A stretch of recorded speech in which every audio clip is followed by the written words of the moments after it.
Thank you for your patience. My name is Caitlin Margaret Kelly, and I have the pleasure today of introducing our panelists. First off, I am the curator for the Archive of Documentary Arts at the David M. Rubenstein Rare Book and Manuscript Library and the director of the Power Plant Gallery, both here at Duke. Some of you may be familiar already with the webinar format. As an attendee, your audio and video will remain off throughout. After opening remarks by Professors McLaughlin and Honigsberg, they'll engage in a conversation with Professor Prasad.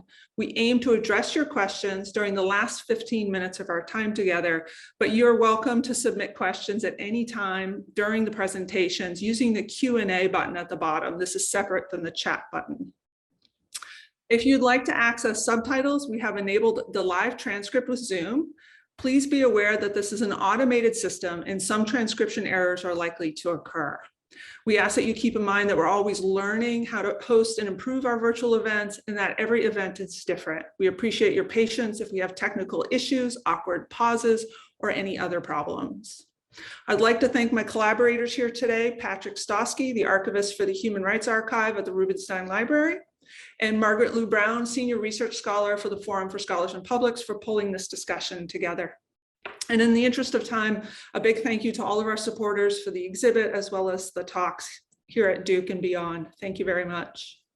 The discussion today is among the scheduled events related to the Witness to Guantanamo exhibition on view through February 27th at the Power Plant Gallery. The exhibit draws on the Witness to Guantanamo video collection in the Human Rights Archive and foregrounds the voices of the individuals whose lives were forever changed by their experience. The exhibit also includes documentary photographs from Guantanamo by Duke professor Christopher Sims and court drawings from the military tribunals by court artist Janet Hamlin. That is in addition to infographics and historical context. So if you're local or passing through before the 27th, I would encourage you to stop by and see the exhibit. Before I introduce our panelists, I will also mention that the content of this discussion is based in human rights abuses. You may hear stories of torture and violence that include sexual abuse or sexual humiliation, as well as descriptions of suicide. I would encourage you to practice self-care and step away from the conversation as you need to. Our panelists today are Peter Jan Honigsberg, a professor at the University of San Francisco School of Law and founder of the Witness to Guantanamo. His current research focuses on the rule of law and human rights violations that occurred in the detention center in Guantanamo Bay, Cuba, and on the study of terrorism and other post-9/11 issues. Since the beginning of Witness to Guantanamo in 2008, he has filmed over 158 in-depth interviews in 20 countries. This includes former detainees, prison guards, interrogators, medical personnel, attorneys, government and military officials, and family members of the detained, just to name a few. Among his published works includes the book, A Place Outside the Law, Forgotten Voices from Guantanamo. Cahal McLaughlin is the chair of film studies at Queen's University Belfast and director of the Prison Memories Archive. He's also the director of the Center for Documentary Research, also at Queen's University Belfast. He has numerous films to his name, including Armagh Stories, Voices from the Gael, on the female prisons during the Troubles in North Ireland. His publications also include Recording Memories from Political Conflict, A Filmmaker's Journey, and a forthcoming book, Documentary Film as Participatory Practice in Conflict Situations. Professor McLaughlin addresses the need to create platforms for survivors of political violence to tell their stories in order to challenge marginalizing narratives and as a form of public and personal healing. And guiding the discussion today is Duke's own Leela Prasad. Professor Prasad is an anthropologist in the Department of Religious Studies with a secondary appointment in the Department of Gender, Sexuality, and Feminist Studies. Her interests are in everyday ethics, Gandhi, gender, prison and post-prison life, decoloniality, and narrative art and culture. Her latest book, The Audacious Raconteur, Sovereignty and Storytelling in Colonial India, engages the extraordinary narrations of Indians in the late colonial India. Her ongoing project is based on her teaching Gandhi in US federal prison and on her ethnographic research in Indian prison settings. I want to thank everybody for coming today, and Professor Prasad, I will hand it off to you. Thank you, Caitlin. I should just quickly mention to the audience that we are waiting for Cahal to join us, and hopefully that will be soon. There could be possibly technical difficulties that Caitlin mentioned. We might actually be facing. But thank you again, Caitlin, for that lovely introduction, and thank you also to the Forum for Scholars and Publics, and especially Lou for inviting me to be part of this really important conversation. It's a pleasure. It's a real honor to meet you again, Peter, and there's Cahal connecting. I see, so delighted to meet you again, Cahal, too. We have had a huge number of registrants, and I take this opportunity to thank you all for being here, whatever time zone you're in. And I know there are people connecting from all sorts of time zones, including Peter and Cahal himself. Yeah. I'd like to encourage you very much to visit the websites for Witness to Guantanamo and the Prison's Memory Archive. The two projects are, of course, vastly different, but they both ask deeply disturbing questions about the carceral state, about the scale and kind of violence that you encounter in prison settings, and the aftershocks of these things on people's lives.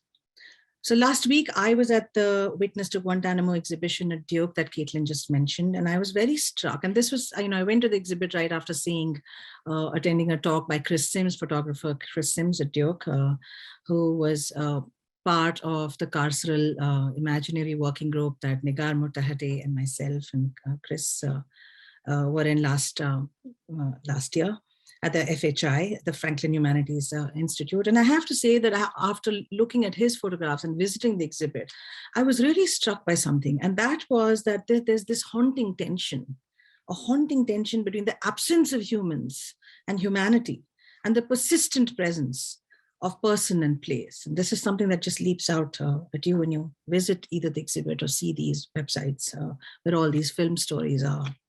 And it's the same thing with the Arma and the maze and Long Kesh in Northern Ireland. You're listening to people who look back on the past in now empty jails, jail yards and cells, but the stories are so inhabited and so full of remembered emotions and so full of voice. Both projects, I will say, hold out some really important possibilities for what needs to occur. And most of all, how such a turn can even be imagined and materialized. And as you can imagine, both Cahal and Peter and their teams have navigated really enormous complexities in terms of ethics, down to the very micro levels, and representation and documenting some of these very contentious issues. Many of which, it's really heartbreaking to watch these videos, but very deeply instructive.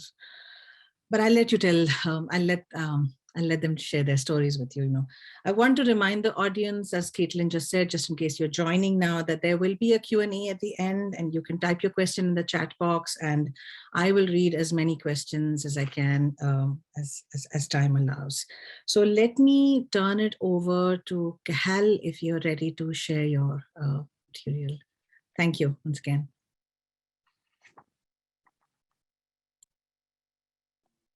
On mute. Apologies for being a little late. I misinterpreted the difference between Eastern Standard Time and Greenwich Mean Time. I'm not as far ahead of you as I thought I am. So thank you everyone for coming, and thank you very much for the invitation by everyone at Duke. It's a real pleasure and a privilege to contribute to this. And I've met Peter already and you, Leela, and it's a wonderful opportunity for us to share some of our ideas. So very briefly, I'll tell you a little bit about the Prison's Memory Archive, and maybe a little bit of context first, in that we live in a society that's still politically precarious. In fact, just this week, the main party withdrew from the local assembly at Stormont, and we now are back to no government, directly elected representatives. We're now being ruled by basically civil servants in a sense. Some politicians are allowed to continue to operate, but rather than going into that detail, that political precarity, in a sense, permeates much of our move out of conflict. And for those of you who maybe don't know, the conflict known as the Troubles here lasted between approximately 1968 and 1998. And I think the legacy of that is something which we still haven't come to terms with. And the official attempts by government to do so try and draw on the TRC in South Africa and some of the other Never Again projects in Guatemala, but the political parties have never been able to agree a method, never mind what the narrative would be, but even a methodology for addressing that. And that vacuum has been filled by many local community academic bottom-up projects. And the Prisons Memory Archive is one of many of those. There are about 50, we reckon, at the moment. And we thought that if we could tell the story of the prisons, we could tell one of the most important stories, certainly not the most, but one of them, because the prisons were both tinderbox and touchstone during the conflict. What happened outside deeply affected what happened inside, and there were many occasions of protests, riots, killings, escapes, etc. But also what happened inside affected what happened outside. And there is an argument that the hunger strike of 1981 led to the Republican movement becoming much more politically orientated. And they now are the largest party in the south of Ireland, and are on course to be the largest political party in the north of Ireland at our May elections. So the prisons were really central to political development, to our history. So we thought if we could get back into those sites, that took some time of persuasion with the government who owned access to the sites, but also constituencies who passed through the prison system. And we used 3 protocols that we felt were really crucial to helping us get access, get funding, and persuade people to take part, to build trust, basically. And the first one is co-ownership. The participants, anyone who takes part in the project, co-owns their own material, and they have the right to withdraw, to re-edit at any point. And the reward of that is we have people who have stayed on board over a very long period of time. We had one prison officer say, if you didn't have that protocol, I would not have contributed, because he did an interview for broadcast television and said he didn't recognize himself on the TV screen. So he wanted control of his representation. The risk is that people will withdraw. And when a prison officer was shot dead about 6 years ago, 2 other prison officers just felt that they didn't want to take any risks around their security, and they pulled out. And we've lost other people as well, but that is a risk that we will take. And the compensation is that we have kept the vast majority of the participants. We recorded 150 in the 2 main prisons. Armagh was the female prison, and the Maison Lonqueche was a male prison. And we've got about 300 hours of material. The second protocol was inclusivity. It is so important that everyone, or rather every constituency, is represented as much as possible. So it's not just the prisoners or even the prison staff, but also the probation service, the artists, the tutors, the lawyers, the teachers, everyone who passed through that system. And so we have as wide a range as was possible. And the third one is life storytelling. And this is something as filmmakers we drew from oral history, in that if you want to build up people's trust and return some agency to them, then life storytelling is the best methodology, because you do not ask leading questions. And I'd like to kind of contrast our experience with Boston College's Belfast project, which was led by a journalist, a very capable journalist. But when you read extracts from those transcripts, it's much more interrogative of what people, of what the researchers want from the participant. We left it up to the participant to decide what to talk about and what not to talk about as they walked and talked their way around the prison site. And so for us, in a sense, what was, I suppose, particularly insightful, what we gained most from this, one was we built up trust and people came and took part in it, but also people perform their memory back at the site of the experience. And this has a number of kind of connotations, in a sense, for interpretation. One is that people remember not so much chronologically, but to do with the actual site's encounter. And so they'll turn a corner and they'll change the subject from what they were talking about to something else. They will also perform their memory. They will be walking down a corridor and they will notice something. They will open a door, they will go in, they'll come back out, they will say nothing, they will move to another room, they will lift up something, they will look under something. So there's a performance going on that wouldn't happen if we interviewed people back at in a sitting down position at home or in their office. And then thirdly, I think it's what they remember. And one of the first people we brought back, he said, it's amazing what you remember when you come back to this site in a way that he thought he had forgotten. So for us, those outcomes were absolutely critical. We've now got to the stage, I'm just going to show you a short clip in a moment, but we've now got to the stage, and it took a 10-year period to initially record and then to get funding for post-production. And that's because of the political sensitivities, partly what I referred to at the beginning, but also there was a proposal to build an international reconciliation and peace building center at one of the old prisons, which is now 90% demolished. And that was scuppered. It was originally agreed and then scuppered because it was regarded as possibly an attempt to memorialize terrorism because of the type of political prisoner that was held in the system. And it's probably worth remembering that we have between 20 and 30,000 people pass through that prison system. So huge numbers of people pass through the prison system. So I think that's probably, enough now to say that after the 10 years, when things began to settle a little bit, when the sensitivities around the prison began to kind of ease somewhat, we finally were able to go and get a partner, the Public Record Office Northern Ireland, which is the official government record office. And they came to us and said, we are interested in acquiring your archive. Nobody else would touch us for politically sensitive reasons. And they came on board, and we went back to our original funder, who gave us enough money to preserve, edit, catalogue, and prepare the archive, which now sits in full at the Public Record Office. The funding also allowed us to prepare a new website, which has a number of elements. If anyone wants to access that website, Prisons Memory Archive, it has some of the films that we produced during that 10-year period to tide us over from a lack of ability to, I suppose, prepare the entire archive. It has educational short films, which were prepared primarily for schools and community use. And it also has extracts.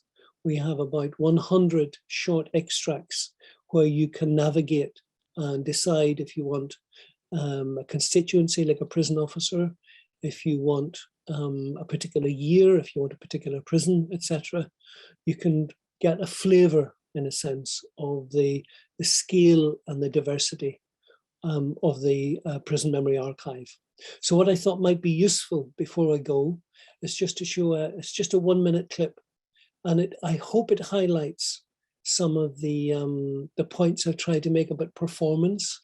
It's a prison officer, John Hetherington, and John has just come to the age of the prison hospital.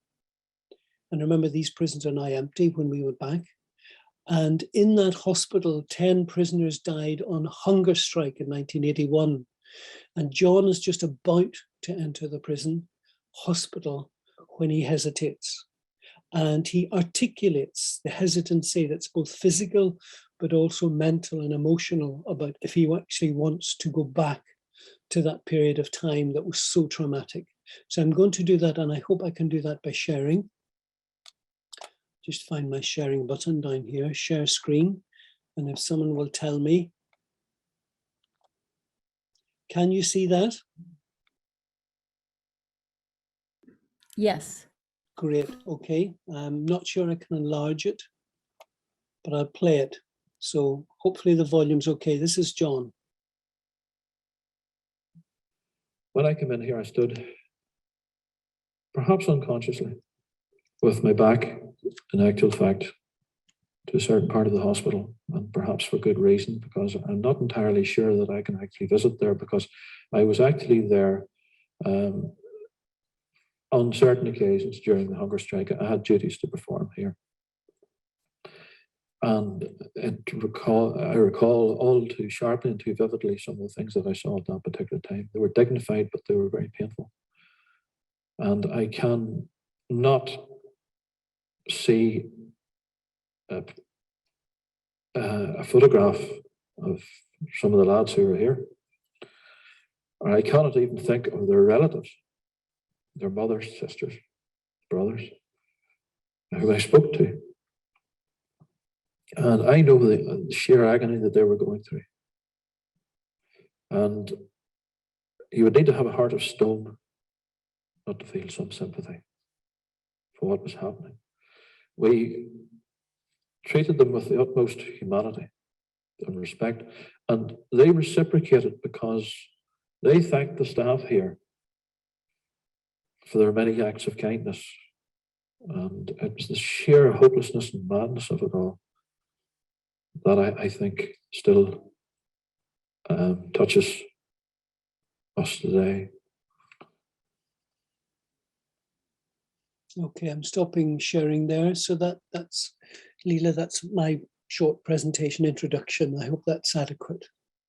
That's wonderful, Cahal. Actually, I can see us returning to some of the issues that you bring up here. Just you know, but let me turn it over to you, Peter, and you know, and feel free to share screen if you need to.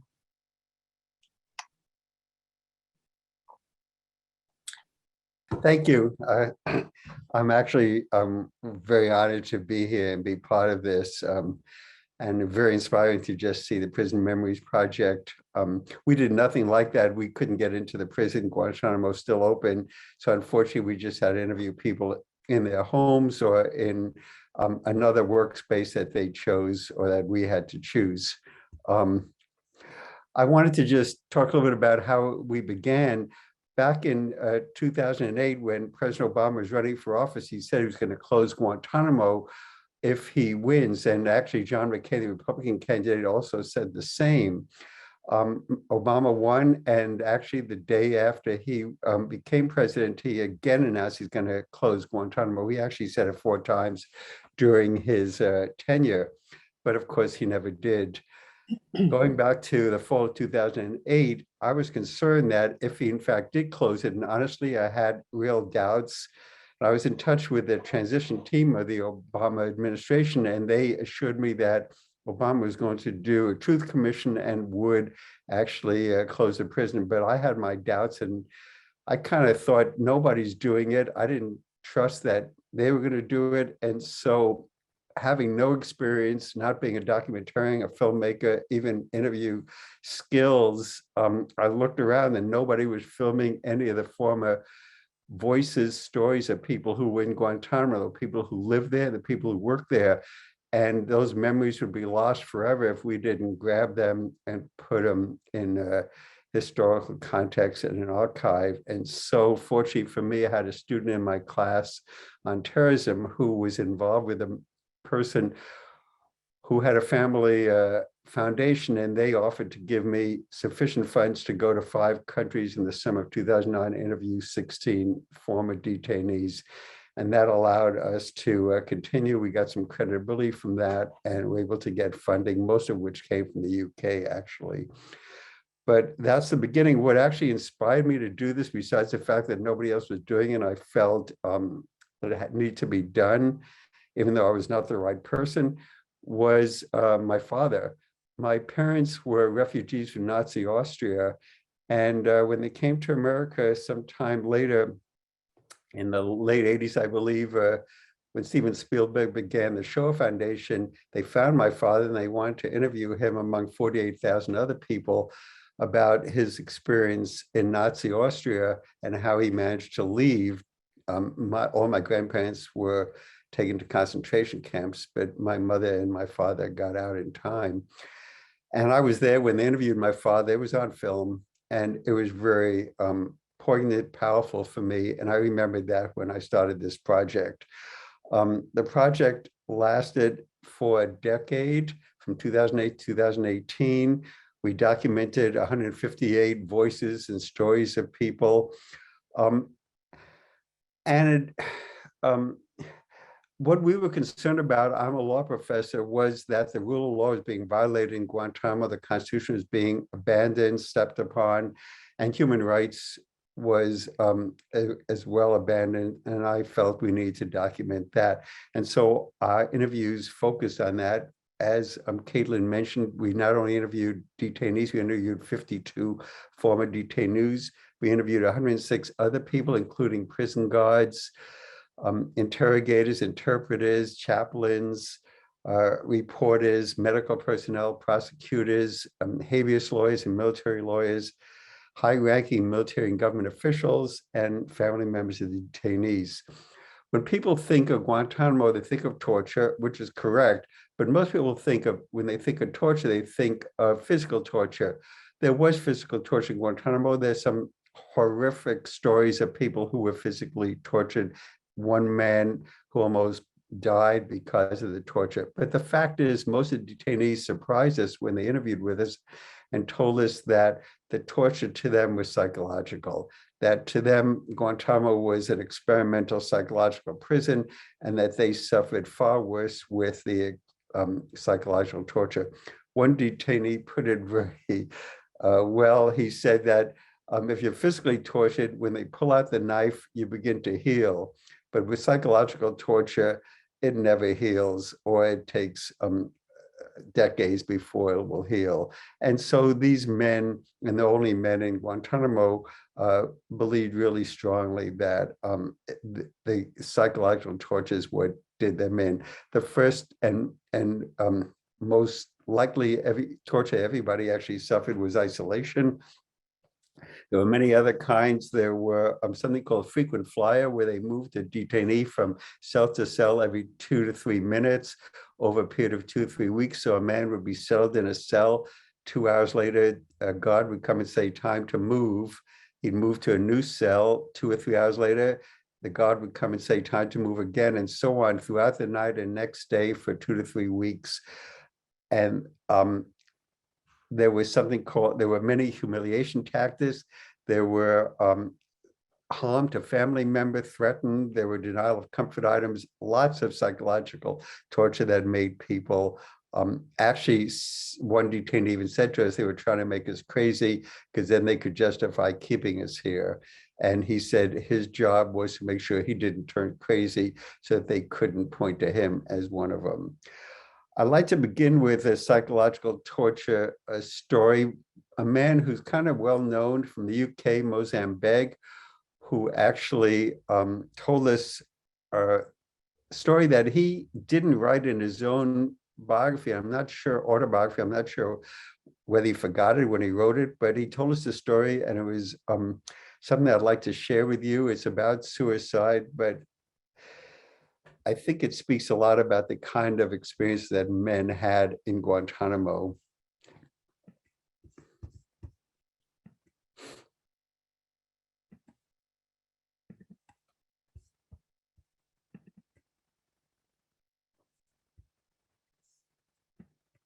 There was a cell. This cell was a converted shipping container, and that's it, being locked in there for the next 2 years. By yourself? Alone, yes. How did you manage living in such isolation for, it sounds to me, what, 18, 20 months? Well, there's no simple answer to that, really. I think my faith played an important role. It was severely tested, of course. Thoughts of what I plan to do if I get released.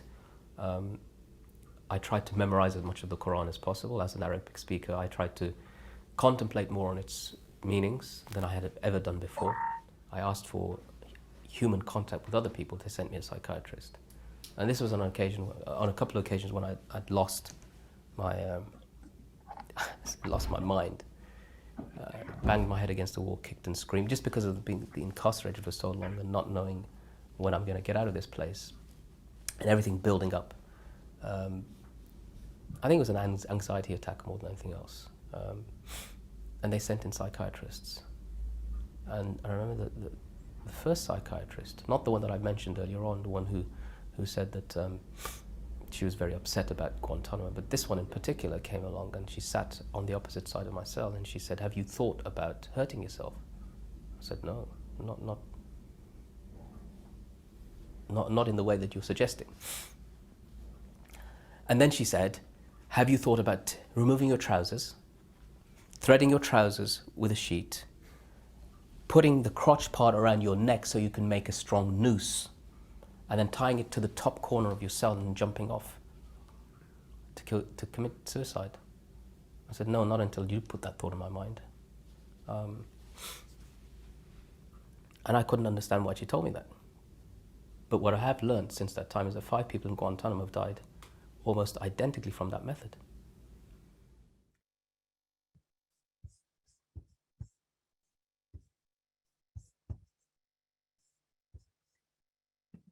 There was a... How do I get this off here?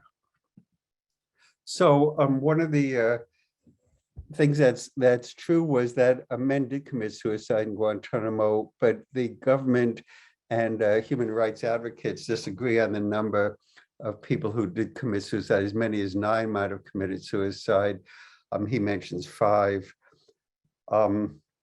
This early on when we interviewed him, and there were several subsequent suicides from that time.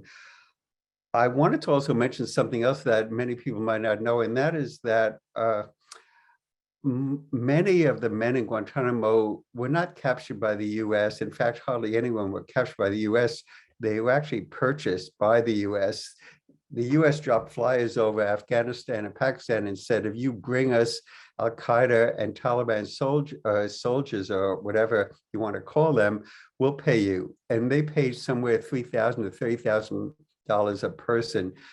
And so a lot of Afghans and Pakistani soldiers got rich off the Americans, and Dick Cheney, the vice president, apparently was concerned about making sure that we looked tough. And so getting these men and putting them in Guantanamo showed that we were tough. And so we purchased a lot of these men as we brought them to Guantanamo.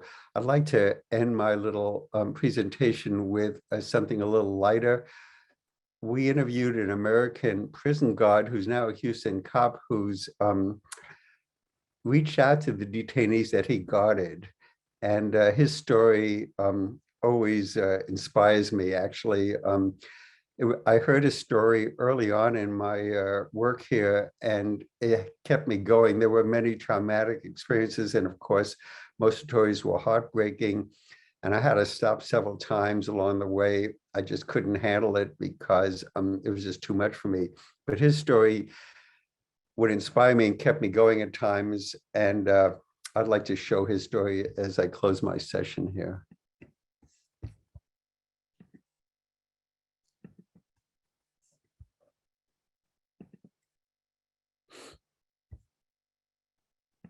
Oh yeah, every day before you should consider like a briefing, they would tell you where to work, what happened the night before, and right before you end, they just be like, hey, remember, these are the worst of the worst. These are the guys that would kill your family in a heartbeat. Have a good day. It was every day. And when you started talking to detainees, what made you start talking to them? How did that even happen? Pretty much being bored. And I know it's surprising to me to hear some of the guys speak English as good as I spoke. And then you would start talking to some of them, and you realize, like, man, this guy was doing the same thing I was doing just 2 weeks ago. You know, like I spoke to Ruha, and like we were talking about girls, nightclubs, it's just music, and we had listened to a lot of the same music, and it was just, I mean, this would be a guy that I would probably hang out with back in the States, but here he is in Guantanamo. But like at the time, I thought everybody there was guilty, so I was just like, okay, you're gonna feed me a line of BS, but he's had to do something to get here. So. Are you in touch with other detainees today? I talk to Ruha Shafiq through Facebook and text message, you know, maybe a couple times a week, every other week, and we'll exchange photos of the kids, and I mean, just normal conversation. I mean, since we're past the whole awkward stage, you know, we're just, I mean, I would say that we're friends. And do you think it's surprising to you that you're on Facebook with people who we used to lock up? It was funny because I hadn't been on Facebook long, and I can't remember. It was about the time I was doing some research on Guantanamo and saw the whole thing about the Tipton 3. I was like, yeah, I remember those guys. And I just for kicks, I put in Shafiq's name, and there it was. It just popped up with his picture, and I said, man, no way, this guy's on Facebook. So I sent him a message, and we just started talking through there, and it's just weird. You can find everybody on Facebook now.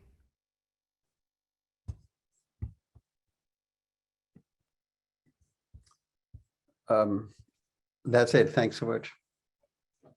Thank you, Peter. There's so much here to talk about and unpack, the idea of scarring, the idea of betrayals at many levels, the idea of inspiration. But let me start with something that I've been thinking about a bit, having immersed in your work for the last few weeks.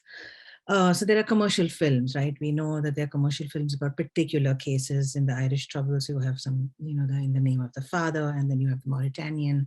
So I watch these two films and I'm very affected by them. Obviously, I'm very affected by them. And they are based on true events. But somehow the persuasion of cinematic truth is altogether different, very different from the film stories that one encounters when you access the websites, the materials on your websites. And so these documentaries have a very powerful immediacy, a kind of a haunting urgency to them. There's a person-to-person sense. And there's also the note that you just ended on, Peter, and I guess Cahal, you too, a glimmer of a direction, a sense of hope. Right? So I'm thinking of the special persuasion that the words witness and archive might hold for you. So Peter, maybe why did you choose to call your project Witness to Guantanamo? And Cahal, why is it Prison's Memory Archive? I will defer to Cahal first. Okay. We wanted to distinguish between historical records and people's memories, and that in no way underestimates the value and the importance of memory. But we were aware that memory does change over time and is influenced by present circumstances. So I know many people using oral history projects are quite happy to talk about history. And while memory contributes crucially to the historical record, we wanted to emphasize the subjectivity of people's memory in relationship to the site that they were visiting. So for us, it was that notion of what you talk about persuasion. That was also part of our thinking, that we wanted to minimize mediation. And it's so interesting to contrast with Peter's, because Peter's has got his own internal logic of asking those really important questions of people. For us, not asking questions or minimizing the questions was a way to encourage people to be stimulated by the site. And so we hope that kind of minimizing our interference would allow audiences, viewers, to engage and to begin to interpret, so that they were wanting to ask questions. And so they would look further, they would listen further to see if more information was coming out. So it was deliberately to minimize our intervention and our mediation, to try and persuade audiences to engage as much as possible. Mm-hmm.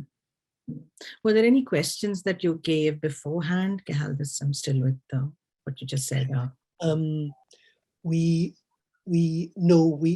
sat down, we spent 15 minutes with everyone and we briefed them and we said, this is your story, you're co-director here. There's one camera operator, one camera, there's a radio mic. You go out there, you turn your back and keep talking and we'll still be recording you. So it's a conversation between you and the camera operator. And then we did ask them, is there anything that you're happy to talk about?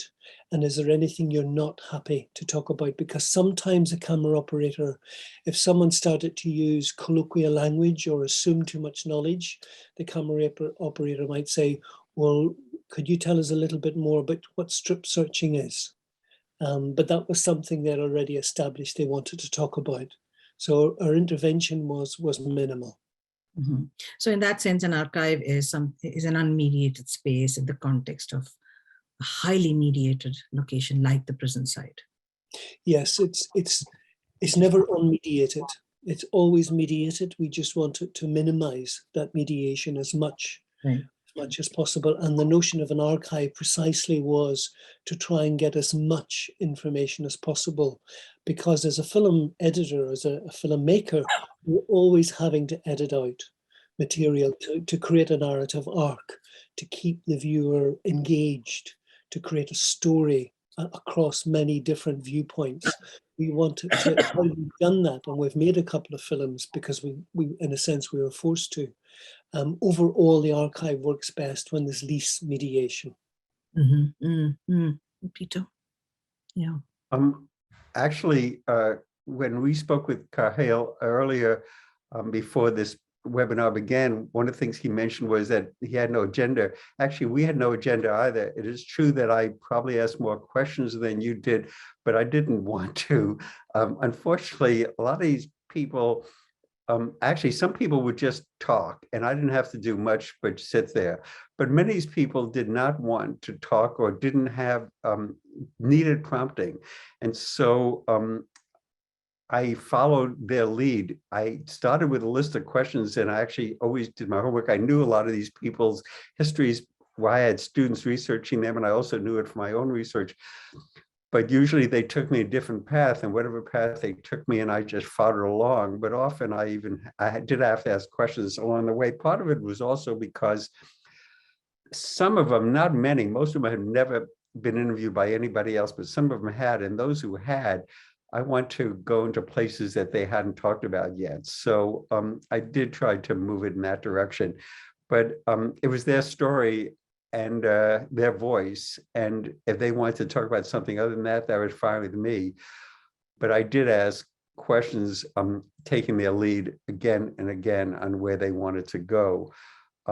Why a witness? Because they were the only witnesses we had for Guantanamo. Guantanamo was a closed shop. No one could get there. I did visit Guantanamo in 2007 as a quote reporter. They allowed reporters to visit, but it was a very formatted visit. You had 3 days to 4 days and you were taken to certain places. And if you spoke to a guard, it was under the supervision of some higher authority, and you couldn't photograph the detainees' faces. You possibly could photograph them from the neck down, and the guards from the neck down. Basically, there was nothing to be gained except that it was pretty. I have to say, when I was there, I didn't expect it. I was so taken by the hellish feeling I had there that I said to a photographer I was with that I'd never go back, and he said he couldn't either. So it was very powerful, but it wasn't what I intended it to be, and I had no interviews there. All my interviews were outside, of course, with only people who left, and the people who left were the witnesses. And when they passed, and actually I know of 6 people who have passed already who we interviewed, but when these witnesses pass, their stories are gone forever. So if we didn't grab them and have them tell their stories, there would be none of Guantanamo, and Guantanamo would be forgotten. And America's mistreating and torturing people, who many of whom were just purchased by the U.S. to brought to Guantanamo. They had done nothing other than that. And putting them, some of these men actually are still there 20 years later. Guantanamo's been open for 20 years, and some of these men were brought the first few weeks and are still there now. Many of them, almost all, have been there more than a decade. We need witnesses to tell us these stories, because the U.S. government's never going to tell it. And if the U.S. government does finally tell the story, I'll be dead by then, probably. Most people I know will be dead by then. It needs to be documented. So there's special concern, compulsion, and being a witness. And I'm thinking about, how being in the documentary world, in the context of trauma and violence, one is almost a reluctant witness to the story, but a necessary witness. And it's a dicey thing, very difficult thing. I do have a lot of questions, but I'm going to ask you just one more, because to make sure that we give our audience time to ask questions. And this is, really. So in the Prison's Memory Archive, we see that the walk and talk methodology that Cahal, you talked about, has been pretty phenomenally productive. And so being at the prison site physically elicits certain memories, and then you just follow the contours of a memory with all of that, and perhaps gain some different perspective on a very conflicted past. And get more some of the torture protocols, psychological, linguistic torture, and so on, intentionally seem to have fragmented a detainee. Right, and so revisiting such a site is almost out of question for many practical and other reasons, right? When I teach in the prison, frankly, what stays with me and gnaws at me is the sensoriality of it all. So my question is, were there times for both of you when this viscerality of a memory did not allow for narrativization? How did you engage that, either visually or just in conversation, the gaps? How do you document gaps and silences? In other words, I wonder if you could share your thoughts on how one might approach the question of human rights through the lens of the sensory. So that's sort of a broad question. Please just run with it. It's sort of very provoked by the materials I've been looking at on your websites. Yeah. Shall I start, Peter? Please. Okay. I think those silences, and that's a really interesting point, often get left out when you start to edit a documentary, because you can slow down the pace where at a point that you want to pick it up. And so you will lose that silence or that cough or that whatever the person kind of displays physically. But of course, we decided against that. And I think silence can be really, really interesting and important. I mean, even in audio, never mind audio-visual, but even audio historians, I think, understand that as well. And so a couple of examples would be, one prisoner was walking around the yard and he started to talk about when his mother died, he applied for parole and it was rejected. And he just stops and actually he turns away from the camera. He doesn't want to look at the camera. And there's a moment, and you can tell that he's trying to mentally, emotionally process the memory of his mother dying and the refusal of the prison governor to let him go to her funeral. And that's a very powerful moment. And then there's another one where someone who had been on hunger strike in England, he was a late teenager, 18, 19, and he was force-fed for 100 days. And he describes the physical pressure that was put on his jaw and his face to force feed him during this hunger strike.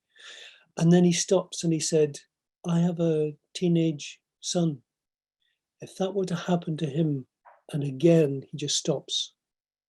And there's a silence there, and we, the viewers, the audience, can fill that silence. We try and imagine what it must be like for him, and those of us who have teenage children can imagine what that might be like. So I think those silences bear witness to abuse as much as articulation and narration. I would add, yes, silence matters a lot in this. Sometimes I broke the silence too soon, and I realized that as I went on and tried to just wait and let the silence fill the room. And I understand how powerful it is. I will say one other point along those lines. A few people we interviewed started tearing up during the interviews, and that was really hard for me. I was told by professionals later on to let them tear up and let them cry, but at the beginning I couldn't handle it, and I would say, would you like to stop? Can I get you a Kleenex or something? It was just I was just not trained at this, but I will say that it was heartbreaking for me to watch that, and I understand why the need to let the viewers see that and go on, but I couldn't. That's a good point, Peter. If I can just reply, when I first started making films, that was exactly my response. I would ask them, do we want to stop? And it was only after a while do you realize that the best thing to do at the beginning of the interview is to say, I will record everything and then we will edit stuff out if you want later. But it does take a lot of kind of experience of going through that, because it's a natural response. If someone starts crying, I'm causing them to cry, let's stop. Yeah. I'm going to turn to the questions now. And let's start with, here's one from, I want to ask the audience to bear with my mangling and mispronunciation of your names. Please bear with that. Sorry in advance. So here's a question, the performative, this is from Alicia Kinder. The performative elements of remembering, both physical and emotional, came up during the Prison's Memory Archive discussion. Do you see potential pathways for the nuances of performance or witnessing to be integrated into official investigative entities that seek to locate evidence of human rights violations? Well, I don't mind starting because one of the inspirations that we had, there were two. One was Riti Pan's film called S21, the Khmer Rouge killing machine, where someone returns to an interrogation center, which became a killing center actually. And he meets the guards who were teenagers at the time, and they start performing their memory. And there's something there, I think, as a human rights advocate, you will see something that is very, very different to sitting down and asking questions of a guard about what they did, because the guard kind of is taken over by a memory performance and starts to beat an imaginary person chained to the floor. So there's something there, I think, about that performance. Also, the Truth and Reconciliation Commission held public hearings, which were filmed and broadcast once a week. And you get scenes there of victims' families breaking down. You get some perpetrators breaking down. You also get perpetrators holding back. And so that was part of a three-tier system of prosecutions, amnesty, and storytelling. And I think that was overall, despite its many kind of limitations, showed the value of recording and allowing people to publicly perform their testimony or their defense. Yeah. I just want to add that several defense attorneys for the detainees have reached out to us for some of the full, you saw clips, but some of the full interviews, often they're 2 hours or longer, in the hope that they could use some of that in their client's defense. In terms of investigations, I can't foresee it in the near future. I don't see that happening, but perhaps someday these 300 hours plus hours of tapes will be useful in investigations too, when Guantanamo, if and when it's ever closed. But for the moment, they have been helpful to defense attorneys and to psychologists who actually are experts for the defense and often watch our videos to use to argue the abuse that the detainees suffered. Hannah Jacobs says, thank you for your presentations for both presenters. Were there stories you chose not to include in your digital archives? What kind of decisions did you make and how did you go about that? And we won't have that's a huge question. We won't have a whole lot of time for that, but stories that you did not include and why not? Well, go ahead, Peter. I just want to say that I didn't make those choices. I had the detainees make the choices, or the other witnesses that we interviewed. So there were some of them who wanted to have their face in shadow. They'd be willing to archive, but only if they were in shadow. Other people asked that we hold it for a number of years. One man for general for 5 years, another person for 15 years. Other people wanted us to cut out certain parts because they felt that they might have breached some trust with someone else or with the government itself. So I let them make all those choices. As far as I was concerned, it was up to them at the end of the interview or even later to email me if they remembered something. And often they asked for the full interview. We sent them a DVD at the time, and then they write to me or call me and ask me to remove a certain part. We always did that. Yes, and the PMA operated very similar principles, Peter. The only ones that we didn't include were ones that people asked to withdraw completely, or we couldn't contact because there was this 10-year gap. And we found it difficult to trace a couple of people. And because we couldn't trace them, we've put them into the cupboard, as it were, sitting there. And if we ever do manage to trace them, they will go in, because everyone was sent a DVD or a link as time went on. And they had to give us a consent form before it would go in. So they made the decision as to whether it would be included or not. And like Peter, sometimes they asked for little bits to be removed. Nothing was illegal. It wasn't like Boston College that evidence could be used in courts. It was more ethical. And so one story about a prison officer who was regarded as a bully, at the time of the recording, he was denounced. We removed names under data protection, but the story was still there. And later on, the prisoner says, "No, I think viewers will recognize through all the circumstantial evidence. And he was killed during the conflict, and I don't want his family to suffer anymore. So I was angry when I made the recording. I'm much better now. I feel better about myself and society. So I'm going to take that anecdote out. Makes you also wonder more broadly about the fixity of the archive, and then, or if it's a piece of written record, either there is something.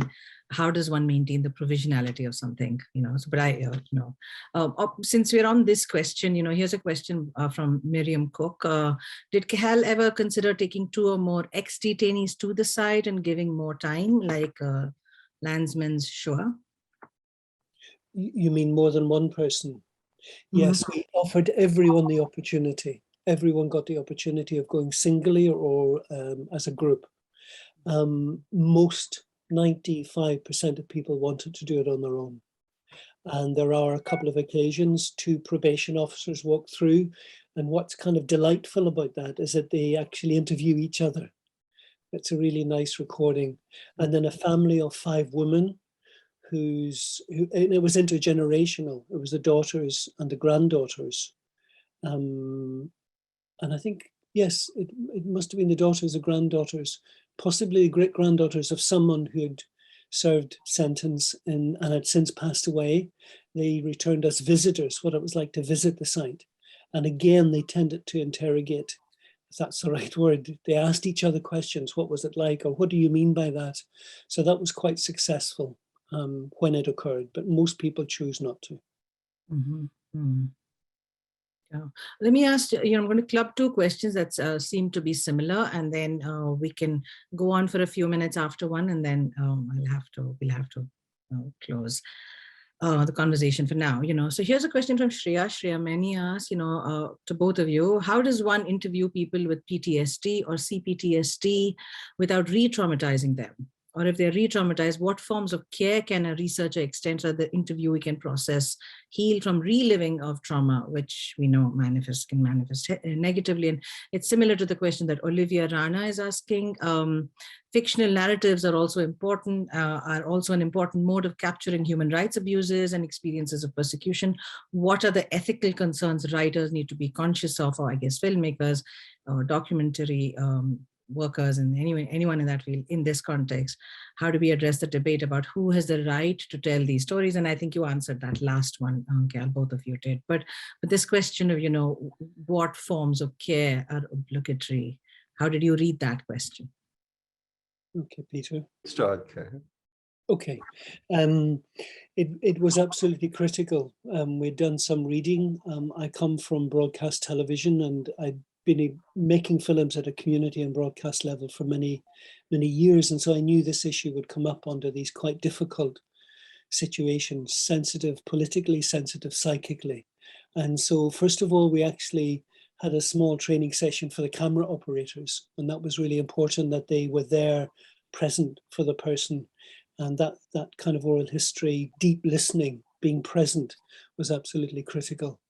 And then for all the participants, we, first of all, kind of our methodology, we believed, was supportive of their situation by offering co-ownership. And we know from a number of writings, Renos Papadopoulos interviewed concentration camp survivors from Bosnia in his operation in London. And he said one of the most important things when people are traumatized is they lose a sense of their narrative, themselves, their history, who they are.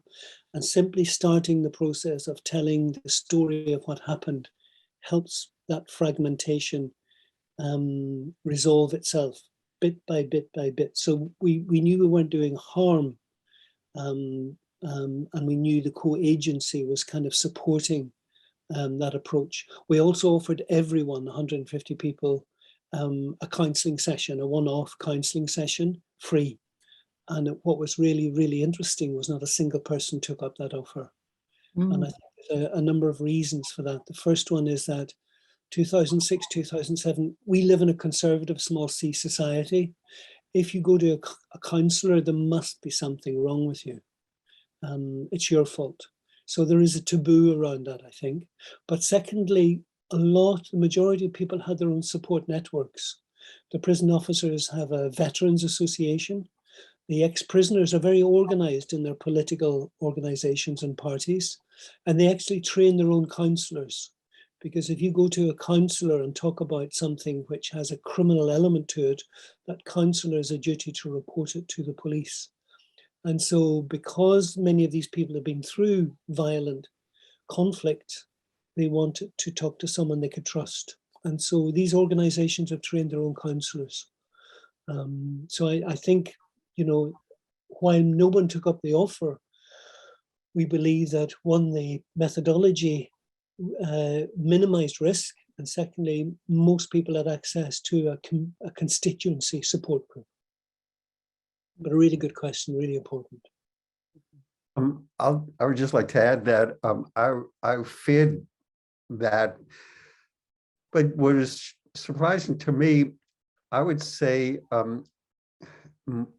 many of the, maybe 2/3 of detainees, maybe more, thanked us at the end of the interview and told us that it was very therapeutic, and they were so grateful that they had the opportunity to just tell their whole story as they want to tell it. And they also said to me something surprising, but maybe not to listeners, viewers, that this is the first time they ever told their full story the way they wanted to. And in fact, when lawyers would interview them, lawyers, of course, would have an agenda, and the reporters, of course, would have an agenda. And here they could just tell their story. And they felt it was therapeutic. And in fact, a couple of the men brought their wives with them, and they wanted their wives to hear their story. And what I learned subsequently was that many of the men did not want to tell their stories to their families. It was too painful for the families and too painful for perhaps them to tell it to their families. But some did want their family to still hear it, and they brought them with them. But they were very grateful to us, and I have to say that surprised me, but it certainly reaffirmed that what we were doing was as important to them as it was to us. If I could just back up what Peter said, that's exactly what many people said to us. They thanked us for the opportunity because they'd never had that opportunity before. Would you have time for just one more question? And then I know you have to run off and do other things, but there's one more question that perhaps, which is, and I'm going to abbreviate it. This is from Hannah Whelan, who says, what happens, I'm improvising here, when the story of a political prisoner, when a political prisoner sees their story in the archive alongside the story of someone who harmed them, such as a prison guard, when we give those in positions of power equal space in the archive, do we risk reifying carceral tactics of intimidation and erasure?